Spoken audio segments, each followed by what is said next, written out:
जब से दिल्ली में आम आदमी पार्टी की सरकार बनी है, दिल्ली के 2 करोड़ लोगों के साथ मिलके और अलग अलग सरकारी एजेंसीज़ के साथ मिलके, केंद्र सरकार के साथ मिलके बहुत सारे कदम उठाए गए हैं, जिसकी वजह से दिल्ली के अंदर पिछले 8 सालों में प्रदूषण में काफ़ी कमी आई है। मैं ये नहीं कहूँगा कि आज की सिचुएशन आइडियल सिचुएशन है, लेकिन ये दिखाता है कि जिस रास्ते पे हम चल रहे हैं वो रास्ता सही है। 2014 के मुकाबले आज 2023 में 30% पोल्यूशन में कमी आई है। अमूमन देखने में आया कि अन्य राज्यों में या अन्य शहरों में समय के साथ प्रदूषण बढ़ा है, विकास की एक्टिविटीज़ के साथ प्रदूषण बढ़ा है, लेकिन दिल्ली में 30% पोल्यूशन की कमी है। 2014 में PM 2.5 149 होता था, आज PM 2.5 103 है। 2014 में PM 10 324 होता था, आज 223 है। तो लगभग 30% प्रदूषण में कमी आई है। एक और आंकड़ा मैं देना चाहता हूं कि 2016 में प्रदूषण के हिसाब से अच्छी हवा 109 दिन होती थी। 365 में से 109 दिन अच्छी हवा होती थी। ये संख्या बढ़ के 163 हो गई है। अब साल में 163 दिन अच्छी हवा होती है। 2016 में जो सीवियर पोल्यूशन होता था, बहुत खराब, ऐसे 26 दिन होते थे। अब ये संख्या घट के केवल 6 दिन रह गए हैं, जो बहुत खराब दिन होते हैं पूरे साल में। इसी दिशा में हमने इसमें कैंपेन चलाया पिछले कई सालों से, युद्ध प्रदूषण के विरुद्ध। उसी कड़ी में अब सर्दियां आ रही हैं। सर्दियों में हम देखते हैं पोल्यूशन बढ़ता है। पोल्यूशन को सर्दियों में पोल्यूशन को कम करने के लिए एक 15 पॉइंट विंटर एक्शन प्लान बनाया है, लेकिन उसके पहले मैं आपका ध्यान कुछ जो स्टेप्स लिए गए पिछले कुछ वर्षों में उनकी तरफ ध्यान दिलाना चाहूँगा, जिसकी वजह से प्रदूषण कम हुआ। उसके बाद हम 15 पॉइंट एक्शन प्लान पे आएंगे। एक काम किया गया कि बसें, पहले दिल्ली में पिछले कई वर्षों से बसों की खरीद नहीं हुई थी और उसकी वजह से लगभग 15 साल कोई बसें नहीं खरीदी गई दिल्ली में। तो उसकी वजह से दिल्ली में बसों की काफ़ी कमी हो गई, पब्लिक ट्रांसपोर्ट खराब हो गया, लोग अपने प्राइवेट ट्रांसपोर्ट पे शिफ्ट करने लगे। लेकिन पिछले दिनों में, पिछले 2-3 साल में हमने बहुत बड़े स्केल के ऊपर न केवल बसें खरीदी हैं, बल्कि इलेक्ट्रिक बसें खरीदी हैं। तो आज दिल्ली में, आज तक के दिल्ली के इतिहास में सबसे ज़्यादा बसें दिल्ली में हैं। 7135 बसें अभी दिल्ली की सड़कों पे है। इतनी बसें पहले कभी नहीं थी दिल्ली में। इनमें से 800 इलेक्ट्रिक बसें हैं। 2020 में हमने इलेक्ट्रिक व्हीकल पॉलिसी लॉन्च की थी, केवल बसों के लिए नहीं, सभी के लिए, प्राइवेट सेक्टर के लिए भी। और ये पॉलिसी देश ने, दुनिया भर में इसकी सराहना हो रही है। और आज दिल्ली के अंदर जितने बड़े स्केल के ऊपर इलेक्ट्रिक व्हीकल्स खरीदे जा रहे हैं, ये शायद पूरी दुनिया में सबसे ज़्यादा है। आज जितने व्हीकल्स रजिस्टर होते हैं, नए व्हीकल्स आज जितने खरीदे जाते हैं दिल्ली में, उसमें 17% व्हीकल्स ई व्हीकल्स खरीदे जाते हैं। जैसे जैसे विकास होता है वैसे वैसे पेड़ कटते हैं, सड़कें बनती हैं, बिल्डिंग्स बनती हैं। और देखा गया कि अलग अलग शहरों के अंदर जैसे जैसे विकास होता है वैसे वैसे जो हरित क्षेत्र है उसमें कमी आती है, पेड़ों में कमी आती है। दिल्ली में उल्टा हो रहा है। दिल्ली में 2013 में 20% पेड़ थे, जो कि अब बढ़ के 23% हो गए हैं। कम होने की बजाय 3% बढ़ गए हैं। ये बड़े शहरों में अगर लिया जाए तो ये सबसे ज़्यादा दिल्ली के अंदर आज ग्रीन कवर है। एक हमने ट्री ट्रांसप्लांटेशन पॉलिसी बनाई थी। कई बार हमें अलग अलग प्रोजेक्ट्स, बड़े प्रोजेक्ट्स के लिए पेड़ काटने की अनुमति देनी पड़ती है। कई पेड़ ऐसे होते हैं जो कई कई साल, कई 100 200 साल पुराने पेड़ होते हैं, बड़े बड़े पेड़ होते हैं, घने पेड़ होते हैं। ऐसे पेड़ों को अगर काट दिया जाए तो बहुत गलत है। तो हमने ये कंपलसरी कर दिया कि उसे आपको काटना नहीं है। उसे आप जड़ों के साथ आप उसको निकालेंगे और कहीं और ले जाके उसको लगा देंगे। इसका भी बड़ा अच्छा असर पड़ा है ट्री ट्रांसप्लांटेशन पॉलिसी का। दिल्ली में 2 थर्मल पावर प्लांट्स थे, उन दोनों को बंद कर दिया गया। तो आज दिल्ली देश का अकेला शहर है जहां पे कोई थर्मल पावर प्लांट, कोयला आधारित थर्मल पावर प्लांट नहीं है। डस्ट पोल्यूशन करने वालों के ऊपर खूब हैवी जुर्माना लगाया जा रहा है और वेब पोर्टल के जरिए उनका रियल टाइम मॉनिटरिंग की जा रही है। 1727 रजिस्टर्ड इंडस्ट्रियल यूनिट्स हैं दिल्ली में। पहले ये पोल्यूटिंग फ्यूल यूज करती थी, अब इन सबको पीएनजी पाइप्ड नेचुरल गैस पे शिफ्ट कर दिया गया है। पहले दिल्ली में लंबे लंबे पावर कट लगा करते थे हमारी सरकार बनने के पहले, 7-7, 8-8 घंटे के। लोगों को जनरेटर चलाने पड़ते थे, उस जनरेटर से धुआं उठता था। अब दिल्ली में 24 घंटे बिजली आती है जिसकी वजह से कोई धुआं नहीं उठता, कोई जनरेटर का इस्तेमाल की जरूरत नहीं पड़ती। और केंद्र सरकार ने दिल्ली के दोनों तरफ पेरिफेरल एक्सप्रेसवे बनाए हैं, तो जो व्हीकल्स दिल्ली के लिए डेस्टाइंड नहीं है, दिल्ली में उनका काम नहीं है, और पहले दिल्ली से केवल क्रॉस करके यूपी जाया करते थे या यूपी से, वो व्हीकल्स अब पेरिफेरल एक्सप्रेसवे इस्तेमाल करके निकल जाते हैं। वो दिल्ली के अंदर एंटर नहीं करते, जिससे पोल्यूशन में कमी आई है। अब हम आते हैं इस साल के विंटर एक्शन प्लान पे। 15 पॉइंट विंटर एक्शन प्लान है। पहला पॉइंट है कि हमने 13 हॉटस्पॉट्स आइडेंटिफाई किए हैं जहां पोल्यूशन ज़्यादा होता है। हर हॉटस्पॉट के लिए एक स्पेशल एक्शन प्लान बनाया गया है और उसके लिए एक वॉर रूम बनाया गया है। 13 स्पेशल टीम्स बनाई गई हैं और वहाँ पे पोल्यूशन को डाउन रखने के लिए स्पेशल फोकस किया जाएगा। दिल्ली में पराली जलाने को कम करने के लिए पूसा द्वारा बनाया गया बायोडिकम्पोजर पिछले 3 सालों से हम इस्तेमाल कर रहे हैं। उसके नतीजे काफ़ी अच्छे आए हैं। पिछले साल हमने 4400 एकड़ में बायोडिकम्पोजर का इस्तेमाल किया था।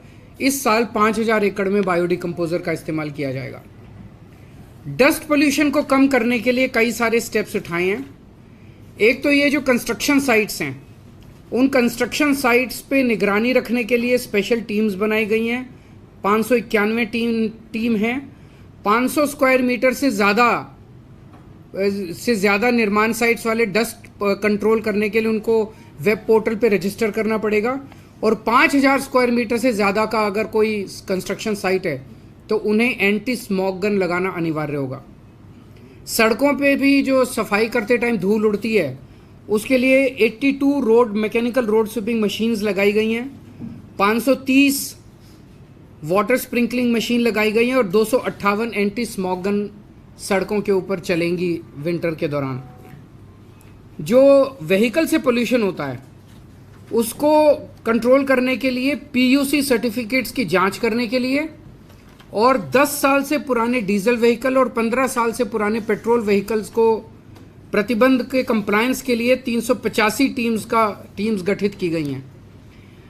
जो कंजेस्टेड एरियाज है जहां ट्रैफिक ज़्यादा रहता है, वहां पे व्हीकल खड़ा हो जाता है और व्हीकल खड़ा होकर वहां पे पोल्यूशन करता है, ऐसे 90 सड़कों की पहचान की गई है और वहां पे ऑल्टरनेट रूट्स प्रोवाइड करे जाएंगे। उसको प्रचारित किया जाएगा कि आप इसको अवॉइड कीजिए, इस सड़क को आप यहाँ से निकल सकते हैं। खुले में कूड़ा जलाने पे प्रतिबंध है और 611 टीमों का गठन किया गया है जो इसके ऊपर निगरानी रखेंगी।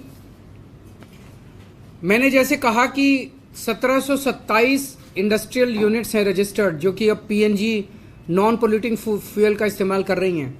इसकी निगरानी के लिए 66 टीमों का गठन किया गया है।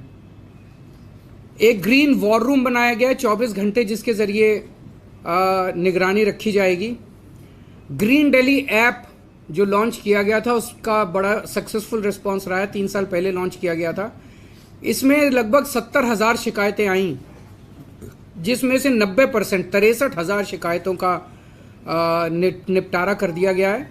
हम दिल्ली के लोगों को अपील करेंगे कि एंड्रॉयड और iOS के ऊपर ये ग्रीन दिल्ली ऐप है, उसे जरूर डाउनलोड करें, और कहीं भी किसी भी तरह की अगर दिल्ली में प्रदूषण करती हुई एक्टिविटी दिखाई दे उसको इस ऐप पे भेजें, हम उस पर तुरंत कार्रवाई करेंगे। Real time source apportionment study IIT Delhi और DPCC के साथ की जा रही है, और उसके लिए राउज एवेन्यू में सर्वोदय बाल विद्यालय में एक सुपर साइट बनाई गई है। उसके जो डेटा है उसके साथ उसको इस्तेमाल करके हम जगह जगह एक फोकस्ड तरीके से एक्शन बना कर पाएंगे। पटाखों के ऊपर फिर से इस साल प्रतिबंध लगाया गया है और ग्रीन कवर बढ़ाने के लिए टोटल 1 करोड़ से ज्यादा नए पौधे लगाए जाएंगे, जिसमें से 52 लाख पौधे दिल्ली सरकार लगाएगी। इको वेस्ट के लिए, ई वेस्ट के लिए 20 एकड़ जमीन पे होलंबी कला में एक ई वेस्ट पार्क बनाया जा रहा है और उसमें गति तेज लाने के लिए कंसल्टेंट की नियुक्ति कर दी गई है। जन जागरूकता अभियान चलाया जाएगा, जिसमें run against pollution, red light on, गाड़ी ऑफ, ये सब कैंपेन्स चलाए जाएंगे। पोल्यूशन कोई बाउंड्रीज नहीं देखता। हरियाणा की हवा इधर दिल्ली आती है, दिल्ली की हवा यूपी जाती है। तो आसपास के सभी स्टेट्स के साथ मिलके हमारी कोशिश है कि हम पोल्यूशन की पोल्यूशन को कम करें। इसमें सेंट्रल CAQM जो है उसके साथ भी मिलके, centre for science and environment का डेटा बताता है कि दिल्ली में जो पोल्यूशन है वो 31% दिल्ली के इंटरनल सोर्सेज की वजह से है और 69% जो है वो बाहर के सोर्सेज की वजह से है। तो बाहर के आसपास के स्टेट से हमारी अपील है कि जितने दिल्ली में व्हीकल्स आते हैं वो CNG के ऊपर करें। दिल्ली में आसपास के जो एरियाज़ हैं, दिल्ली के NCR के एरियाज़ हैं, वहाँ पे पोल्यूटिंग फ्यूल वाली इंडस्ट्रीज़ को PNG में शिफ्ट किया जाए। ईंट भट्टे वाले जो हैं, ईंट भट्टे को जिगजैग टेक्निक होती है जिसमें पोल्यूशन नहीं होता, उस पर शिफ्ट किया जाए। 24 घंटे बिजली अगर होगी NCR में तो डीजल जनरेटर की ज़रूरत नहीं पड़ेगी, वो भी किए जाएं। NCR एरिया के अंदर भी पटाखों के ऊपर पूर्ण प्रतिबंध होना चाहिए। और जो ग्रैप है, आखिरी पॉइंट, ग्रैप को पूरी शिद्दत के साथ लागू किया जाएगा। अब ग्रैप में CAQM के ज़रिए और सेंट्रल गवर्नमेंट के अन्य एजेंसीज़ के ज़रिए 3 दिन बाद का वो पता चल जाता है, ये पूर्वानुमान फोरकास्ट होता है, तो उसके बेसिस पे ग्रैप को लागू किया जाता है जिससे कि पोल्यूशन को पहले से कंट्रोल किया जा सके। तो ये कुछ एक मेजर्स हैं। अगर आपके कोई क्वेश्चंस हैं तो। सर, पराली को लेकर अभी आप क्या स्थिति देख पा रहे हैं? रियल टाइम सोर्स आपका क्या कह रहा है? पड़ोसी राज्यों में कई जगह खबर आई है कि चलने लगी है। देखिए, पंजाब का मैं थोड़ा सा बताना चाहता हूँ। पिछले साल हमारी मार्च में सरकार बनी थी, तो 6-7 महीने हमें मिले। पिछले साल पंजाब का डेटा ये दिखाता है कि 6-7 महीने में जो भी स्टेप्स लिए गए थे उससे 30% उसके पहले साल के मुकाबले 30% पराली कम जली थी। ये सरकारी आंकड़े बताते हैं। इस साल भगवंत मान सरकार ने कई सारे स्टेप्स उठाए हैं। एक है डाइवर्सिफिकेशन ऑफ क्रॉप्स, कि आप चावल की जगह दूसरी क्रॉप उगाइए, उससे पानी भी बचेगा पंजाब का और उससे स्टबल बर्निंग भी वो होगी। उसका काफ़ी अच्छा रिस्पॉन्स है। दूसरा है चावल की वैरायटीज़, शॉर्ट टर्म वैरायटीज़ हैं, उसमें PL 126, 127, 128 और एक बासमती, इसके ऊपर फोकस किया गया है कि इसको इस्तेमाल किया जाए। तो ये शॉर्ट टर्म वैरायटी जो है इसमें कम स्टबल होती है और स्टबल को डिस्पोज करने के लिए पीरियड ज़्यादा मिल जाता है, तो उसमें जलाने की ज़रूरत नहीं पड़ती। तो इसका भी काफ़ी अच्छा रिस्पॉन्स है। इस बार काफ़ी लोगों ने इसको इस्तेमाल किया है। दूसरा XC2 मैनेजमेंट जो है स्टबल बर्निंग का, उसके लिए डिस्ट्रिक्ट वाइज कुछ कंपनीज़ ने आगे आके, इंडियन ऑयल है, एक जर्मन कंपनी है, उन लोगों ने आगे आके कुछ डिस्ट्रिक्ट्स को, जैसे इंडियन ऑयल ने शायद संगरूर को अडॉप्ट किया है, तो वो पूरी की पूरी उस डिस्ट्रिक्ट में जितनी स्टबल होगी वो उसको खुद लेके जाएंगे ट्रांसपोर्ट, और उसको बिजली में या खाद में कन्वर्ट करेंगे। तो इस तरह के कई सारे और स्टेप्स लिए गए हैं। तो अभी एग्जैक्ट डेटा कहना कि इस बार स्टबल कितना कम जलेगा कहना मुश्किल है, लेकिन मेरे हिसाब से काफ़ी इम्प्रूवमेंट होना चाहिए। सर, ये तैयारी जो आपने की है, मतलब क्योंकि 28 अलग अलग विभागों से आपने बात की है, जो क्लाउड सीडिंग की बात हो रही थी, अगर जरूरत पड़ेगी उसके लिए कितना तैयार है? और मुझे लगता नहीं कि इस साल हम कर पाएंगे। वो एक आइडिया आया था, एक्सपर्ट्स की टीम आई थी, उनके साथ हमने चर्चा की थी, CIA की टीम आई थी उसमें, लेकिन थोड़ा समय लगेगा। तो इस साल हो पाएगा ऐसा नहीं है। सबसे खराब क्योंकि प्रेडिक्शन क्या है, किस तरीके की जानकारी मिलेगी, कब से दिल्ली का आबोहवा? देखिए, नॉर्मली देखने में आया है कि 15 तारीख के बाद से जब पराली जलनी चालू होती है और हवाएं जो हैं वो इस तरफ आती हैं, तब पोल्यूशन थोड़ा थोड़ा बढ़ना चालू होता है दिल्ली का। इस साल देखते हैं कि पड़ोसी राज्यों में जो स्टबल बर्निंग है अगर वो कम हुई तो जाहिर तौर पे इस बार पोल्यूशन की इंसिडेंस भी कम होगा। सर, 1 तारीख से जैसे ग्रैब लागू हो जाएगा तो डीजल जनसेट बंद हो जाता है, लोगों का कंसर्न ये रहता है जो हाई राइज बिल्डिंग में रहते हैं, दूसरी जगहों पर दिल्ली में तो होते नहीं है। एनसीआर के लिए मेरी अपील है आसपास के राज्यों से कि अगर आप 24 घंटे बिजली सप्लाई करेंगे तो उनको डीजी सेट्स इस्तेमाल नहीं करने पड़ेंगे। सवाल इसमें ये भी है कि आप तो काम कर रहे हैं, अगर नेबर स्टेट में काम नहीं होता, हालांकि आप लोग चिट्ठियां लिखते हैं, उसका जवाब आता नहीं, आप लोग ये कहते हैं, इस बात कैसे उसको काम करें? हम CAQM से भी बात करेंगे, जो वो कमेटी है कुट्टी साहब की, उनसे भी बात करेंगे। उनका मैंडेट है कि आसपास के राज्यों को इसके लिए तैयार किया जाए। सर आपको लगता है जितने प्रतिबंध देश की राजधानी दिल्ली में लगाए जाते हैं, पड़ोसी राज्यों में उतने प्रतिबंध नहीं फॉलो किए जाते? करने चाहिए, क्योंकि दिल्ली इशू केवल दिल्ली का नहीं है। दिल्ली में जैसे हम जिम्मेदारी के साथ काम कर रहे हैं, हरियाणा के लोग हैं उनको भी साफ़ हवा मिलनी चाहिए, पंजाब के लोग हैं उनको भी साफ़ हवा मिलनी चाहिए, यूपी के लोग हैं उनको भी साफ़ हवा मिलनी चाहिए। क्योंकि दिल्ली देश की राजधानी है, मीडिया का सबसे ज़्यादा फोकस दिल्ली पे होता है। सो थोड़ा सा फोकस अगर आप लोग भी अपना आसपास शिफ्ट करोगे तो वो भी तेज़ी से काम करेंगे। तो एक संयुक्त मीटिंग होनी चाहिए, क्योंकि वो भी होनी चाहिए। मुझे लगता है कि अगर सभी की मीटिंग अगर या तो CAQM बुला ले या केंद्र सरकार बुला ले तो उसके ऊपर एक जॉइंट प्लान बनाया जा सकता है। Sir, would you like to take a question on the politics in Punjab about Aam Aadmi Party, the constant fight that is happening between AAP and Congress, with Congress leaders being arrested, and they have approached their high command to say that we are not happy with the way Bhagwan Maan is acting, and they are calling it vendetta. It is also putting a question mark on your alliance.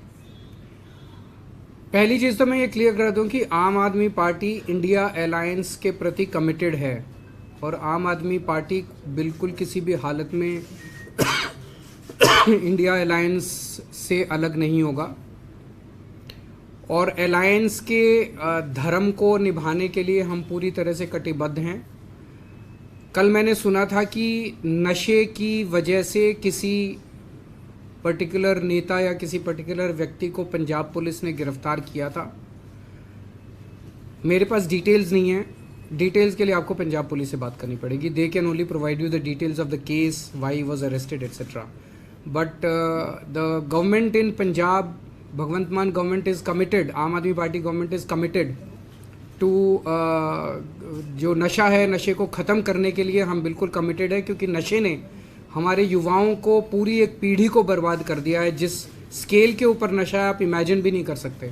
तो उसके खिलाफ एक जो जंग छिड़ी हुई है, उस जंग में फिर कोई कितना भी बड़ा आदमी हो, कितना भी छोटा आदमी हो, उसे फिर बख्शा नहीं जाएगा। लेकिन मैं किसी भी इंडिविजुअल केस और किसी भी इंडिविजुअल के ऊपर टिप्पणी नहीं करना चाहूँगा, बिकॉज डिटेल्स मेरे पास नहीं है। डिटेल्स के लिए आपको पंजाब पुलिस से बात करनी पड़ेगी। सर आपने तमाम मीटिंग में बात रखी थी कि सीट शेयरिंग फॉर्मूला जल्द से जल्द तय होना, आपने 30 तारीख तक का कहा था, वो हो नहीं पाया। आपको नहीं लगता कि ये कंफ्यूजन जो इसी वजह से क्रिएट हो रही है? स्टेट मुझे लगता है थोड़ा टाइम दीजिए, हो जाना चाहिए, हो जाएगा। सर अलायंस को लेकर इसलिए भी सवाल उठ रहा है कि अब पटना से ये मांग आ रही है कि इस बार प्रधानमंत्री बिहार से होना चाहिए, RJD की तरफ से ये मांग आ रही है।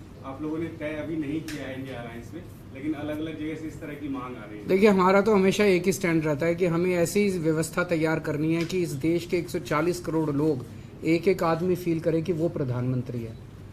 हमें लोगों को एम्पावर करना है, हमें किसी एक व्यक्ति को एम्पावर नहीं करना है। Thank you.